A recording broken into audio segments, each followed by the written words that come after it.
हुए पूछ रहा है कि वो किस प्रकार निरंतर चिंतन करता हुआ कृष्ण को जाने और किन किन भावों से कृष्ण उसके द्वारा चिंतन करने योग्य है।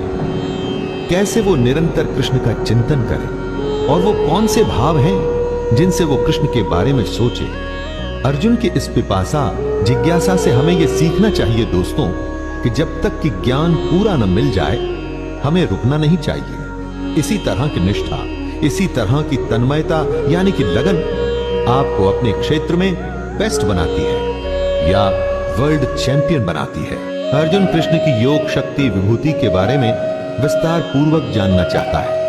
कृष्ण के वचन सुन अर्जुन के विषाद से भरे मन को आराम मिल रहा था। वो उनकी बातें और सुनना चाहता था। उसको अभी भी शांति प्राप्त नहीं हुई थी, बल्कि उसकी जिज्ञासा और भी बढ़ गई थी। ये पहचान थी दुनिया के सबसे बड़े धनुर्धर की। वो रुकता नहीं था जब तक कि अपने अभ्यास में, अपने काम में सर्वश्रेष्ठ, दी बेस्ट न हो जाता। दोस्तों, आप अपने जीवन में कब संतुष्ट होते हैं? एवरेज होके या दी बेस्ट होके?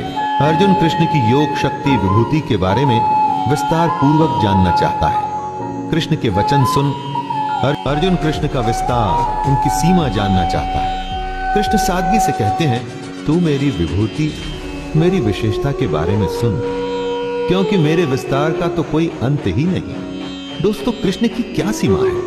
वो कहां तक जाते हैं? वो हम लोगों के लिए या अर्जुन के लिए ये जानना संभव है क्या?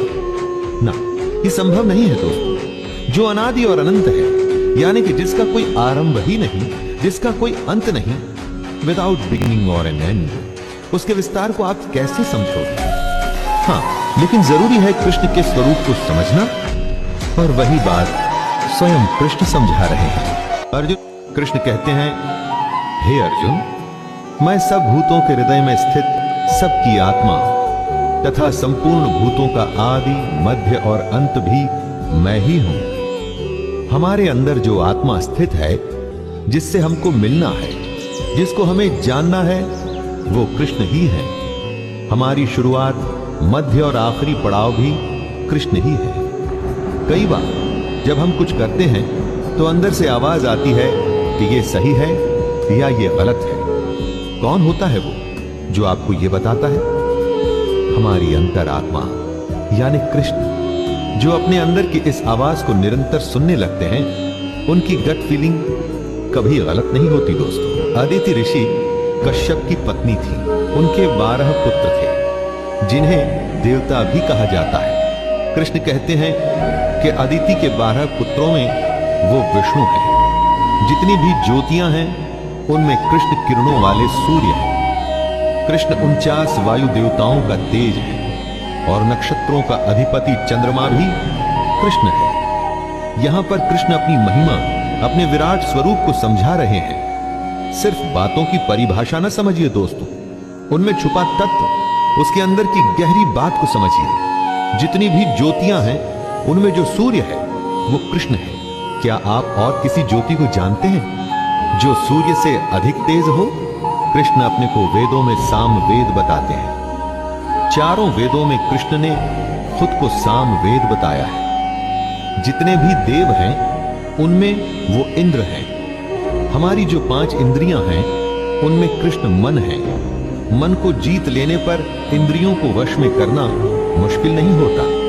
इसीलिए कृष्ण हमेशा मन पर विजय पाने की बात करते हैं। और जितने भी प्राणियों की जो चेतना है, यानी कि उनकी जीवन शक्ति, वो शक्ति जो उनमें संचार करती है, जिसकी वजह से हम सारे प्राणी जिंदा हैं, वो चेतना कृष्ण ही है। जब हमारे प्राण निकल जाते हैं, हमारी चेतना चली जाती है, तो समझिए कि हम में से कृष्ण निकल गए। ऋग्वेद में रुद्र को बलवानों में सबसे अधिक बलवान कहा गया है। ऐसे 11 रुद्र होते हैं। कृष्ण कहते हैं, मैं 11 रुद्रों में शंकर हूं। रुद्र देवता को दुष्टों को दंड देने वाला, रोगों का निवारण करने वाला, महावीर और सभा का अध्यक्ष कहा गया है। ऐसे रुद्रों में कृष्ण शंकर है। और यक्ष तथा राक्षसों में कृष्ण ने अपने आप को धन का स्वामी कुबेर कहा है। 8 वसुओं में कृष्ण अग्नि है। और शिखर वाले पर्वतों में जो सुमेरु पर्वत हैं, वो कृष्ण ही हैं। किसी भी वस्तु या प्राण की जो परिपक्वता है, वो कृष्ण है। पुरोहित यानी कि धार्मिक कृत्य करने वाला। कृष्ण कहते हैं कि पुरोहितों में मुखिया बृहस्पति मुझको ही जान। अर्थात जितने भी धार्मिक काम करने वाले पुरोहित हैं, उनमें जो मुखिया हैं यानी कि बृहस्पति, वो कृष्ण है। बृहस्पति को प्रार्थना या भक्ति का स्वामी भी कहा जाता है। मतलब कि जितने भी प्रार्थना करने वाले हैं, उनमें सर्वश्रेष्ठ बृहस्पति श्री कृष्ण ही हैं। उसके आगे कृष्ण कहते हैं, हे पार्थ, मैं सेनापतियों में स्कंद और जलाशयों में समुद्र हूं। जितने भी पूरे विश्व में जलाशय हैं, उनमें समुद्र यानी कि ओशन कृष्ण है। जितने भी वृक्ष हैं, उनमें से कृष्ण ने अपने आप को अश्वत्थ कहा है। अश्वत्थ यानी कि पीपल की संज्ञा को खुद से कृष्ण ने इसलिए जोड़ा क्योंकि इससे वो ये समझाना चाहते हैं कि ऊपर परमात्मा जिसका मूल है और नीचे प्रकृति जिसकी शाखाएं हैं, जिसकी जड़ें तो ऊपर हैं और जिसकी शाखाएं नीचे हैं। नीचे प्रकृति और ऊपर परमात्मा। इसीलिए सब वृक्षों में कृष्ण अपने को पीपल का वृक्ष कहते हैं। देवर्षियों में कृष्ण, नारद मुनि और गंधर्वों में चित्ररथ और सिद्धों में कपिल मुनि कृष्ण ही है। जितने भी 7 महर्षियों में से एक थे ऋषि भृगु, ज्योतिष के विद्वान, जिन्होंने भृगु संहिता की रचना भी की थी। कृष्ण कहते हैं कि महर्षियों में वो भृगु हैं। ऐसा कहा जाता है कि भृगु ब्रह्मा के मानस पुत्र थे, अर्थात माइंड बॉर्न। वो पुत्र जो ब्रह्मा के मानस से निकले थे। भृगु ऋषि के वंशजों को ही भार्गव भी कहा जाता है। इसके आगे कृष्ण कहते हैं कि शब्दों में एक अक्षर अर्थात ओंकार वो ही है। ओंकार वो ब्रह्मांड विस्फोट, बिग बैंग के समय निकला आदि शब्द है, वो ओंकार। कृष्ण अपने को घोड़ों में अमृत के साथ उत्पन्न होने वाला उच्चैःश्रवा नामक घोड़ा बताते हैं। घोड़ा गति का प्रतीक है दोस्तों। आत्मा के तत्व को पकड़ने के लिए मन जब गति पकड़ता है तो वो घोड़ा है, और वो घोड़ा जो अमृत के साथ जन्मा वो श्रेष्ठ है। दुनिया में हर वस्तु नाशवान है, लेकिन आत्मा अजर अमर है, यानी अमृत स्वरूप। दोस्तों, श्रेष्ठ हाथियों में कृष्ण ऐरावत नामक हाथी है, और मनुष्यों में जो राजा है वो कृष्ण है। हर एक अवस्था या वस्तु में जो सबसे श्रेष्ठ है वही कृष्ण है। दोस्तों, आपने बहुत बड़े बड़े वेपन्स देखे होंगे युद्धों में या फिल्म्स में। पुराने समय में एक शस्त्र होता था वज्र, जिससे बड़ा कोई शस्त्र नहीं होता था। यह वज्र दधीचि ऋषि की अस्थियों से बना था, इसलिए यह श्रेष्ठ था। सब शस्त्रों में कृष्ण ही वज्र है। गौओं में अपने आप को कृष्ण बता रहे हैं कामधेनु। पुरुष और नारी अगर साथ नहीं आएंगे तो ये दुनिया खत्म हो जाएगी। और जब शास्त्र द्वारा बताई गई रीति से संतान की उत्पत्ति करते हैं तो उस संतान को उत्तम बताया जाता है। शास्त्रोक्त रीति से संतान की उत्पत्ति का जो हेतु है वो कामदेव, वो भी कृष्ण है। सर्पों में सर्पराज, जी हां, वासुकी, वो भी कृष्ण ही है। कृष्ण कहते हैं, नागों में मैं शेष नाग हूं। शेष नाग वो नाग है जिसके 1000 फन होते हैं, इसीलिए इन्हें अनंत शेष नाग कहा जाता है।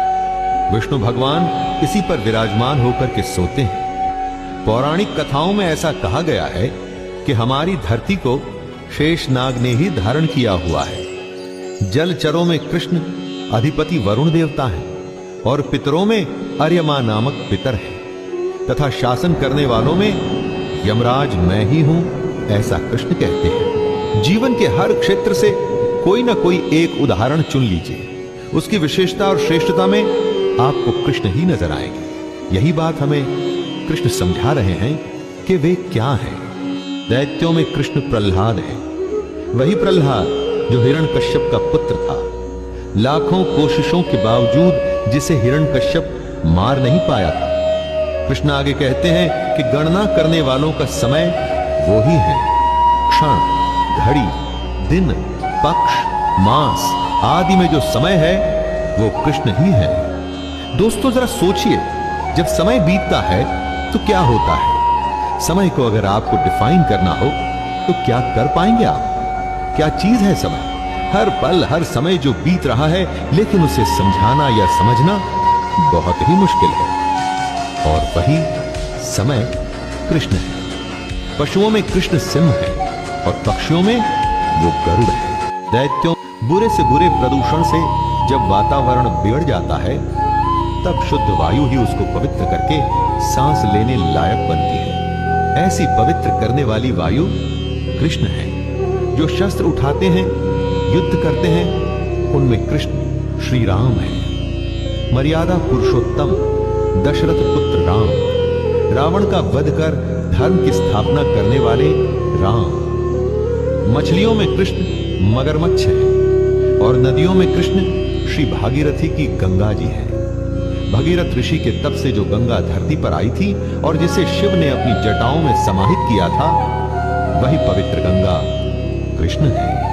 हे अर्जुन, सृष्टियों का आदि और अंत तथा मध्य भी मैं ही हूं। सृष्टि जहां से शुरू हुई, अभी जो चल रही है, यानी कि मध्य, और एक दिन जब प्रलय आएगा और सब उसी ब्रह्म में विलीन हो जाएगा, यानी कि अंत, ये तीनों अवस्थाएं कृष्ण है।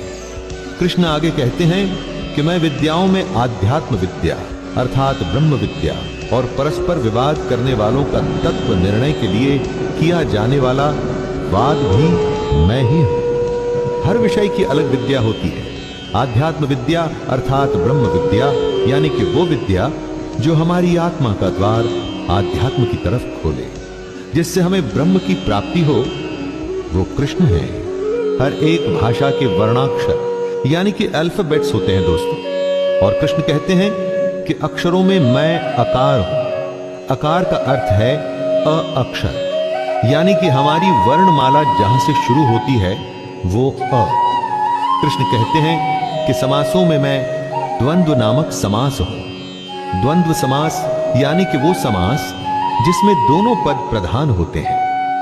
अक्षय काल अर्थात काल का भी महाकाल तथा सब और मुख वाला विराट स्वरूप, सबका धारण पोषण करने वाला भी मैं ही हूं। कृष्ण अपने बारे में ही विभूतियां बताते हुए कह रहे हैं कि मैं सबका नाश करने वाला मृत्यु और उत्पन्न होने वालों का उत्पत्ति हेतु हूं। जब कोई पैदा होता है तो उसका कारण, वजह कृष्ण है। जिस भी किसी का जन्म हो रहा है उसकी वजह कृष्ण को ही माने।